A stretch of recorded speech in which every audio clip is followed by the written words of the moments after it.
ప్రపంచ యవనికపై అన్ని రంగాలలో మన జిల్లా బిడ్డలు ప్రకాశించాలన్న ప్రకాశం జిల్లా collector Tamim Ansariya child rights convention celebrations బంగారు బాల్యం బాలోత్సవాలు ముగింపు వేడుకలను పురస్కరించుకొని ఒంగోలులోని ఓల్డ్ గుంటూరు రోడ్లో గల రవిప్రియ మాల్ వద్ద నుండి పీవీఆర్ బాలుర ఉన్నత పాఠశాల వరకు విద్యార్థులతో నిర్వహించిన ర్యాలీని జిల్లా కలెక్టర్ తమీం అన్సారియా జిల్లా ఎస్పీ ఏఆర్ దామోదర్ జెండా ఊపి ప్రారంభించి ర్యాలీలో పాల్గొన్నారు.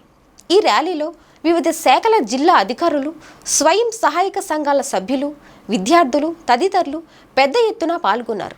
ఈ సందర్భంగా కలెక్టర్ మాట్లాడుతూ ప్రపంచ యవనికపై అన్ని రంగాలలో మన జిల్లా బిడ్డలు ప్రకాశించాలని జిల్లా కలెక్టర్ తమీం అన్సారియా ఆకాంక్షించారు. ఈ దిశగా ఆరోగ్య, సురక్షిత, సంతోషకరం, సాధికారతతో కూడిన బాల్యాన్ని మన జిల్లాలోని బాలలందరికీ ఇవ్వాలన్న లక్ష్యంతోనే బంగారు బాల్యం కార్యక్రమాన్ని చేపట్టినట్లు ఆమె తెలిపారు.